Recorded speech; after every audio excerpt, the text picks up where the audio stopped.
Hello student, good morning. In previous class we are studied about four gas laws. First one is Boyle's law and second one is Charles law and third one is Gay-Lussac law and fourth one is Avogadro's law. Okay ये चारों laws के बारे में हम previous video में हमने देखे थे। ओके तो अभी हम देखेंगे आइडियल गैस इक्वेशन। तो आइडियल गैस इक्वेशन ये क्या होता है बोले तो जिस लॉ में तीनों लॉज सेटिस्फाई हुए तो उसको हम क्या बोलते हैं, आइडियल गैस इक्वेशन। कौन कौन से लॉज है? One Boyle's law, Charles law and Avogadro's law. Okay ये तीनों लॉ को मिक्स करके एक हम रिलेशन बनाते हैं ना, उसको हम क्या बोलते हैं बोले तो आइडियल गैस इक्वेशन बोलते हैं। तो आपको ये इसमें एक डाउट आए होंगे, सर आप चार्ल्स लॉ में बोल रहे थे, चार्ल्स लॉ बोल के आपको हमने पढ़ाए थे, तो इस आइडियल गैस इक्वेशन में गे लुसेक लॉ क्यों फॉर्मेशन नहीं हो रहा है, क्यों उनको नहीं ले रहे हैं? आप बोल रहे हैं boils law, Charles law, Avogadro law, ये तीनों से ही आइडियल गैस इक्वेशन बनता है, क्यों चार्ल्स लॉ गे लुसेक लॉ से नहीं? बोले तो क्योंकि ये तीनों लॉ में वॉल्यूम क्या होता है बोले तो डायरेक्टली या इनवर्सली प्रोपोर्शनल होता है, लेकिन जो गे लुसेक लॉ में क्या होता है बोले तो वॉल्यूम इज ए कांस्टेंट। मतलब क्या होता है बोले तो वॉल्यूम कांस्टेंट रहता है, तो वॉल्यूम कांस्टेंट रहे तो वो किसी और के साथ वो रिएक्शन फॉर्मेशन ही नहीं होता है। तो इसको हम क्या बोलते हैं बोले तो ideal gas equation. Okay okay तो इसका इक्वेशन क्या है बोले तो PV is equal to NRT।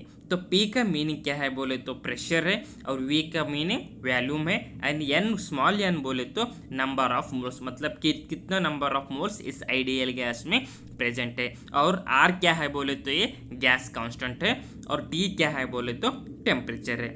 अगर यही आइडियल गैस इक्वेशन को हम कंबाइंड गैस लॉ में लिए तो वो क्या होता है बोले तो P1V1 is divided by T1 is equal to P2V2 divided by T2। तो ये क्या है बोले तो कंबाइंड गैस लॉ है। ओके तो अभी हम देखेंगे ये इक्वेशन कैसा आया है, तो इन तीनों लॉ को यूज करके ये इक्वेशन कैसा आया है बोल के हम फाइंड आउट करेंगे।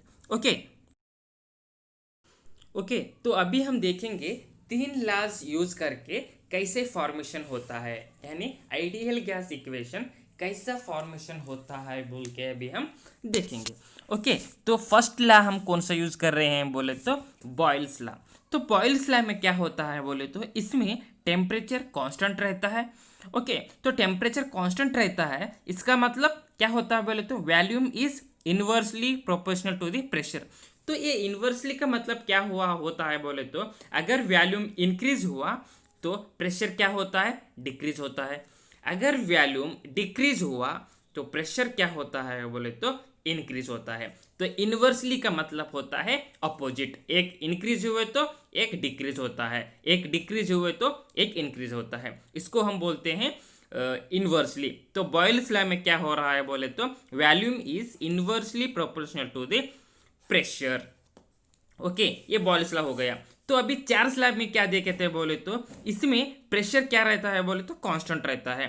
तो चार्ल्स लॉ में प्रेशर कांस्टेंट रहता है, तो इसमें हम क्या बता रहे हैं बोले तो volume is directly proportional to the temperature. So volume is directly proportional to the temperature का मीनिंग क्या होता है बोले तो अगर वॉल्यूम इंक्रीज हुआ तो टेम्परेचर भी इंक्रीज होता है। ध्यान से सुन लो, इनवर्सली का मतलब डिफरेंट है और डायरेक्टली का मतलब डिफरेंट है। तो डायरेक्टली में क्या होता है बोले तो दोनों वैल्यूज इंक्रीज होता है और दोनों वैल्यू डिक्रीज होता है, लेकिन इनवर्सली में क्या होता है बोले तो एक वैल्यू इंक्रीज हुए तो और एक वैल्यू डिक्रीज होता है।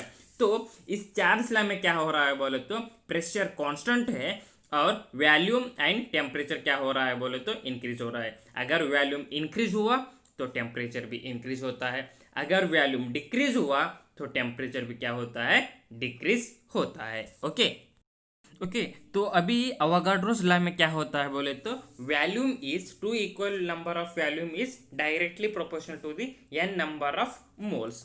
ओके तो n नंबर ऑफ मोल्स में क्या होता है बोले तो volume is directly proportional to the n। Okay so अभी हम इन तीनों लॉज को इक्वेशन को हम कंबाइन करें तो बॉयल्स लॉ का इक्वेशन नंबर 1, चार्ल्स लॉ का equation number 2 and Avogadro law का इक्वेशन नंबर 3, ये तीनों इक्वेशन साथ में कंबाइन करें तो तब क्या होता है बोल के अभी देखेंगे। ओके तो अब इधर क्या, अभी हम तीनों लॉज को कंबाइन करें तो क्या हो रहा है बोले तो तीनों में वॉल्यूम क्या है बोले तो कांस्टेंट है। तो वॉल्यूम कांस्टेंट है मतलब क्या कर रहे हैं बोले तो वॉल्यूम को एक तरफ ले रहे, तो वॉल्यूम इज डायरेक्टली और inversely is proportional to the N T divided by P. Okay ये तीनों इक्वेशन को हम मिलाए तो ये इक्वेशन आया। तो V is directly proportional to the, इधर क्या है बोले तो गैस कांस्टेंट R है, so R N T divided by P. So where R is called the proportionality constant and hence we obtain. Okay तो R क्या है बोले तो ये proportionality constant है। तो ये हो गया। तो अभी हम क्या कर रहे हैं बोले तो अगर हम P अपोजिट क्रॉस मल्टीप्लिकेशन करें तो क्या होता है, PV is equal to NRT।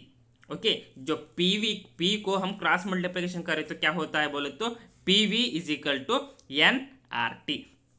So अगर हम R का फाइंड आउट करने का है तो R is equal to PV divided by NT।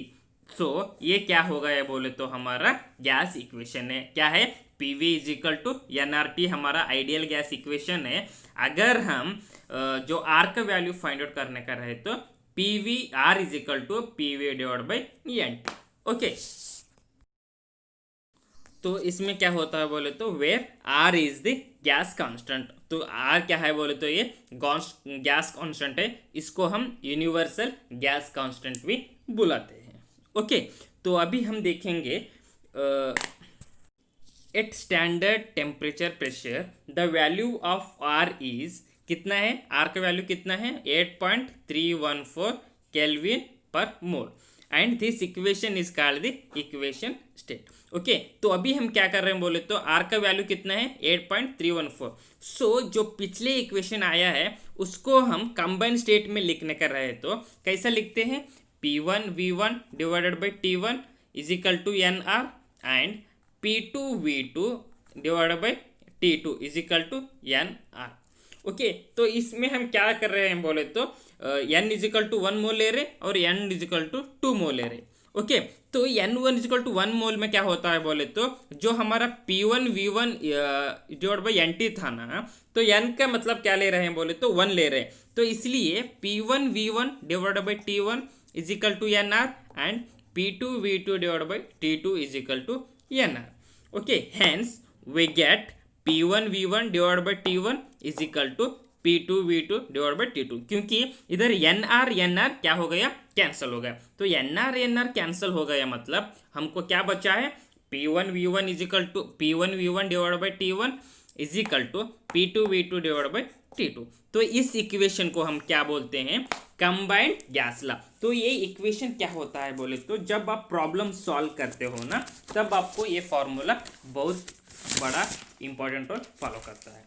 Okay तो क्या है बोले तो as it is contain 5 variables and it is also known as the special equation of कार्ट्स-लेसेंजर्स। ओके तो ये क्या हो गया हमारा बोले तो आइडियल गैस इक्वेशन का हम फ्री स्टेट में भी हम इसका एक इक्वेशन देखे हैं और कंबाइंड स्टेट में भी हम इसका इक्वेशन देखे। ओके तो अभी हम देखेंगे density and molar mass of gaseous substance. तो डेंसिटी एंड मोलर मासेस देखे गैसियस सब्सटेंस में क्या फॉर्मेशन होता है बोल के देखेंगे। ओके तो अभी हम आइडियल गैस का अरेंज करें तो आइडियल गैस इक्वेशन का देखें तो क्या है, n divide by V is equal to P divide by RT। Okay तो n divide by V is equal to P divide by RT है ना, ये क्या कर रहे हैं ये बोले तो ये PV is equal to NRT है। NRT इक्वेशन को हम ऐसा लिख लिए हैं। तो इसमें क्या होता है बोले तो जो n है स्मॉल n है, सो स्मॉल n क्या है बोले तो गिवन मास क्या है, स्मॉल n क्या है बोले तो given mass divided by molar mass है। तो given mass divided by molar mass है मतलब जो गिवन मास क्या है स्मॉल m है और मोलर मास क्या है बोले तो कैपिटल M है। ओके तो जहाँ पर स्मॉल n है उसमें आप क्या करो बोले तो small m divided by capital M put करो। ओके, जहां पर स्मॉल n है वहां पर क्या करो बोले तो small m divide by capital M put करो। तो इधर क्या होगा बोले तो small m divide by capital M v is equal to P R T. So no mass by volume is density. तो डेंसिटी का मतलब क्या होता है बोले तो मास बाई वॉल्यूम। हम ये फर्स्ट चैप्टर में हम पढ़े थे। तो डेंसिटी का मतलब क्या होता है बोले तो मास डिवाइडेड बाई वॉल्यूम। सो अभी हम क्या कर रहे हैं, ओके तो डेंसिटी इज इक्वल टू क्या है, मास डिवाइड बाई वॉल्यूम देखे तो ये क्या है बोले तो small m divide by v है। तो small m divide by v का मतलब क्या है, मास डिवाइड बाई वॉल्यूम। तो जहां पर m डिवाइड बाई v है उस जगह हम क्या लेते हैं बोले तो d लेते हैं। तो इधर क्या हो गया, small d divide by m is equal to p divide by R T. Okay, so अभी हम रीअरेंज करें तो क्या होता है बोले तो capital M is equal to D R T divided by P। तो ये क्या हो गया है बोले तो molar mass of a gas, जो भी हमारा डेंसिटी। तो इसमें क्या होता है बोले तो जो डेंसिटी का मीनिंग क्या है, मास डिवाइड बाई वॉल्यूम है। तो मास डिवाइडेड बाई वॉल्यूम है, तो जहां जहां पर mass divide by volume small m divide by v है उस जगह हम क्या करते हैं बोले तो स्मॉल d बोल के पुट करना होगा। जब पुट करने के बाद क्या होता है बोले तो small d divided by capital M is equal to p divided by R T. Okay, तो अभी हम इसको रीअरेंज करें तो क्या होता है बोले तो जब हमको मोलर मास फाइंड आउट करने का है तो मोलर मास का मीनिंग क्या है बोले तो capital M is equal to D R T divided by P. Okay, तो ये क्या है बोले तो जो भी प्रॉब्लम सॉल्व करने में ये फॉर्मूला यूज हो जाएगा। ओके, तो अभी यही से हम समाप्त करते हैं। अगले टॉपिक में कल क्लास के बारे में देखेंगे। Okay, thank you.